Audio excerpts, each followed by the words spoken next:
Hi, I'm Toby from Arturia, one of the engineers who worked on Spark2, and in this video series I'm going to introduce you to some of the features in Spark2 and a few ways you can use them. In the first part I'm going to give you a general overview of the different panels in Spark2. So let's get to it.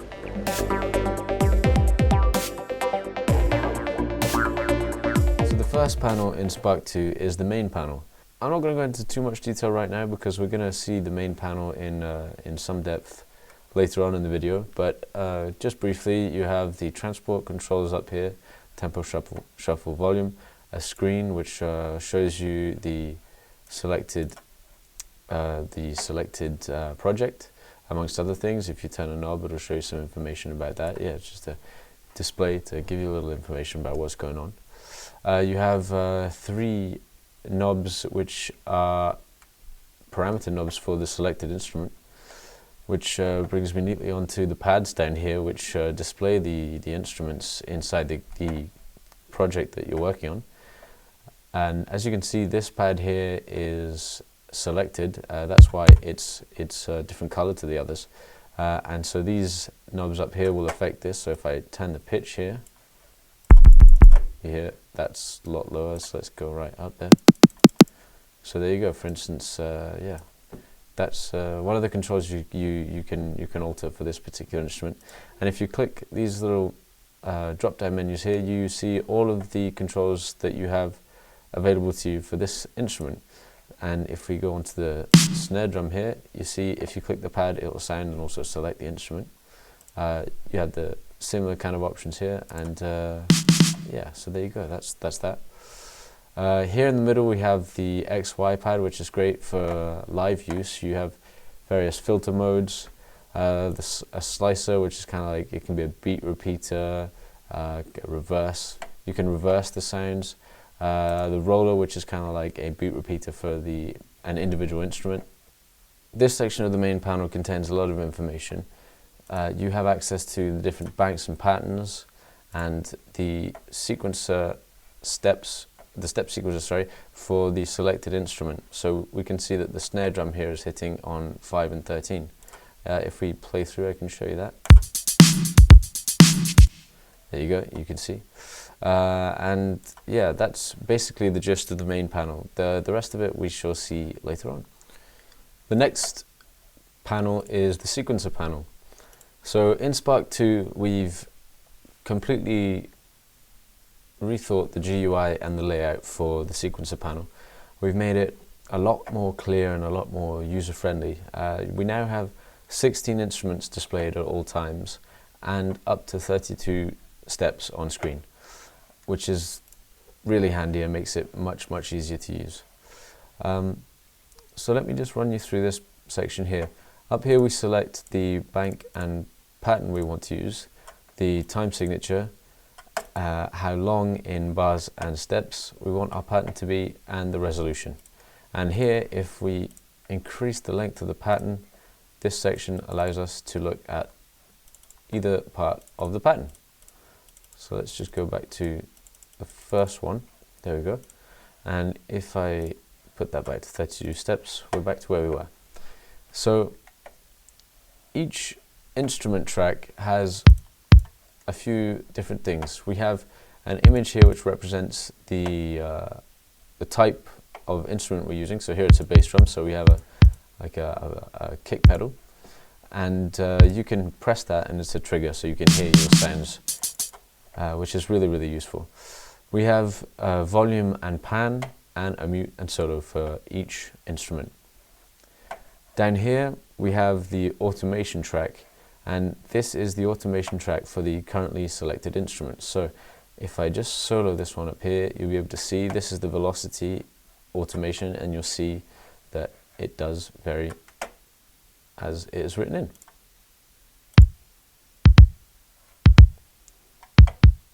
So let's make that even more obvious.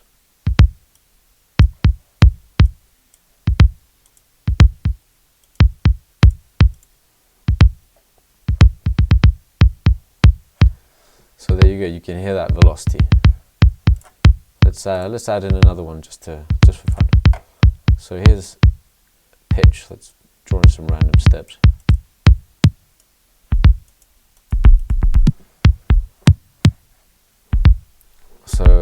go, that's some of the automation. Let's look at some of the other tools.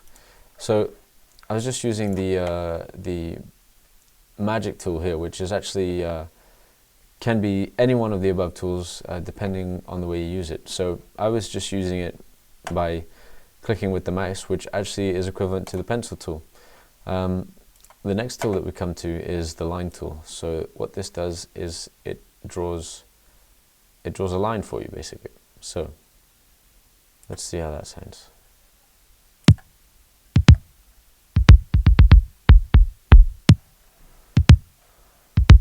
We then have an eraser tool, so we can erase various automations. And then we have the shift tool, which will move everything up and down.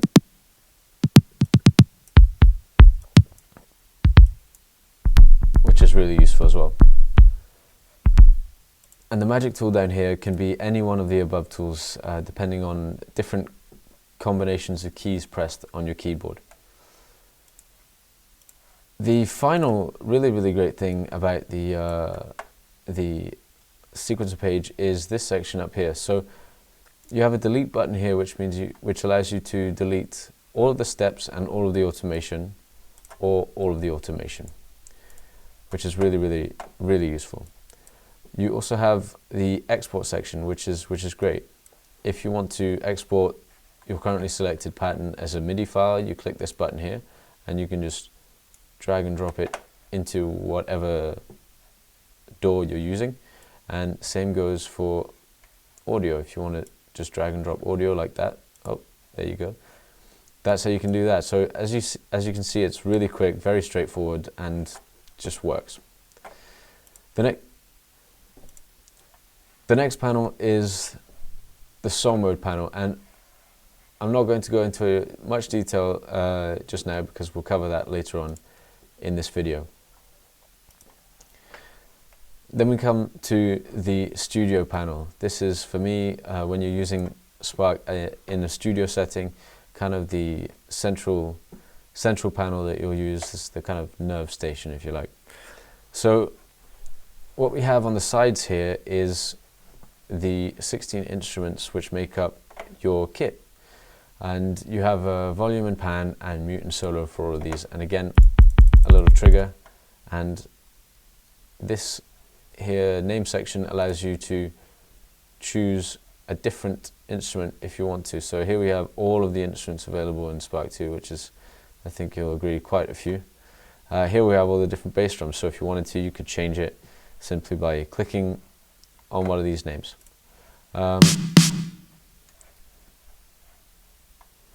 So the next section is this middle section here, which kind of looks a bit like an effects rack. And at the top, you have the parameters section, which shows 12 knobs. These 6 here are the same for all instruments: volume, pan, cutoff, resonance, aux 1 and aux 2. Aux 1 and aux 2 are send effects, which you can set up in the mixer, which we'll see shortly. These knobs underneath are macro knobs, which you set up in the modular page, which we'll also see very soon. The instruments in this particular kit, 80 studio drums, are sample-based instruments. So we see in this section a sampler. The sampler can contain up to 6 different samples. This particular sound only has 1. You can set start and end points for each sample, and you can zoom in on your sample like so. You can reverse the sample if you want to. Let's see if that sounds good. It sounds as you'd expect. And you have an individual gain setting for each sample inside of the sampler, as well as different play modes. So you have velocity, which means that depending on how hard you hit your pad or MIDI note or whatever you're using to trigger your sounds, it'll play either one of these layers. Stacked means it'll play all of them. Random obviously means it'll select a random layer and play that one.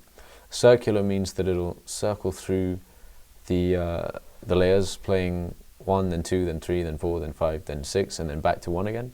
And threshold is a bit like velocity, but you set the threshold for it to switch from one layer to the next. Here you have effects slots, so you can add in any one of the effects that you can find in Spark2. And yeah, that's pretty much the studio panel. Before we switch to the modular panel, let's load up an analog instrument because they're more fun to look at in the modular page.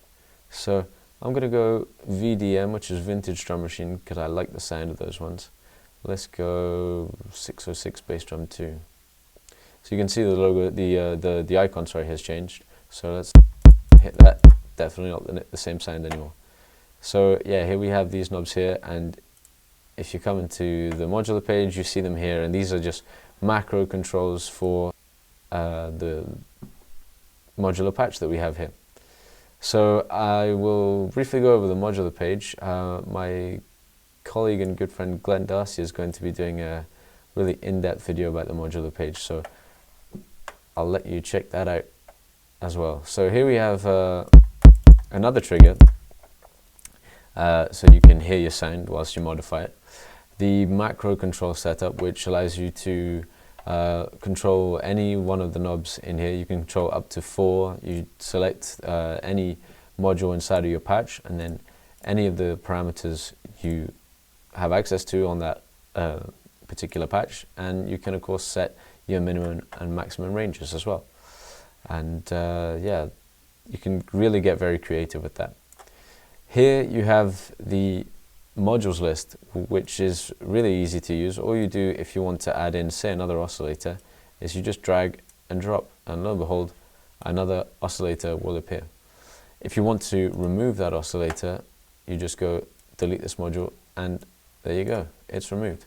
So let's try and edit something a little bit, see how that sounds. We've got this envelope here, let's change the attack. That sounds pretty fat. Nice. The next page is the mixer page. So here we have a familiar layout with an instrument strip for each instrument, and as well as that we have the returns and the master strip. And you can change the routing for all of these, and you can also change the routing for the return strips when you're in plugin mode, of course. So at the top here we have the effects that are assigned to the specific instrument. So you can see that here we have a compressor and a parametric EQ. And if I go back to the studio panel quickly, sorry, you have them here, the same effects. So if you edit something here, it'll also be edited over there. And for the return effects, it's the same sort of thing. So yeah, it's very familiar layout. You know, you have everything that you need and a nice new design to boot. The next panel is the library panel, where you can load projects, kits, instruments, and you can also browse your computer for samples and Rex files. So this section on the left shows you different filters. So for instance, if you wanted to see just Spark2 kits, you click here, and now you have all the new kits in Spark2. You can further filter by choosing style. So there we go, we have all the house kits in Spark2. So if I wanted to play around with this kit or this kit, all you do is you click the kit and you get this nice picture that shows up, and then you press load. So now we have Deep Lab 5 loaded, and you can see it reflected up there. The layout for kits is very similar to the layout for projects, and the layout for instruments is the same kind of thing. You have a few different possibilities here. You have the engine type, which means is it an analog instrument, a physical modeling instrument, a sample, or a Rex file. And then you have the different types as well, and you can add to this list. You can add your own custom types, and you also have the banks and the user instruments. So there you go.